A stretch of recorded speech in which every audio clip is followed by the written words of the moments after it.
సాధించుకున్న హక్కులు పరాయిపాలు అవుతుంటే చూడలేను నేనని చెప్పి కృష్ణా జలాల్లో మన వాటా నీళ్లు లేకపోతే మన బతుకులు ఆగమైతే అని ఒక చిన్న ఏమరపాటుతోని క్రూర ముగాల పాలైన నా తెలంగాణను మళ్ళీ రక్షించుకోవాలని ఆనాడే ప్రాణత్యాగం చేసి ప్రాణాన్ని కూడా లెక్క పెట్టకుండా తెలంగాణను తెచ్చిన నాకు ఈ చిన్న అనారోగ్యం లెక్క కాదని చెప్పి బెబుల్లాగా విజృంభించడానికి మళ్ళీ పోరాటల గడ్డ ఈ నల్లగొండకు వచ్చిన పెద్దలు తెలంగాణ ఉద్యమ రథసారథి తెలంగాణ జాతిపిత కేసీఆర్ గారికి తెలంగాణ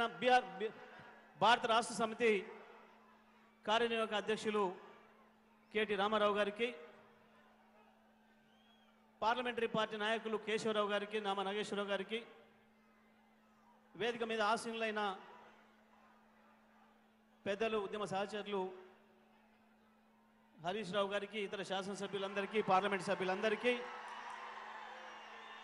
శాసన మండలి సభ్యులకు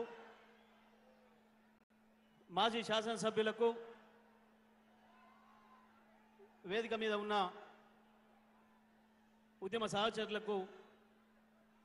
ఈ కార్యక్రమంలో ఎంత ఎండ ఉన్నా లెక్క చేయకుండా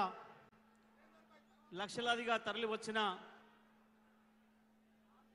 ఉద్యమకారులైన నా అన్నదమ్ములకు అక్కాచెల్లెళ్లకు మీడియా మిత్రులందరికీ నమస్కారాలు. ఏం జరుగుతుంది మళ్ళీ ఇవాళ? ఎందుకు వచ్చింది మనకి సమస్య?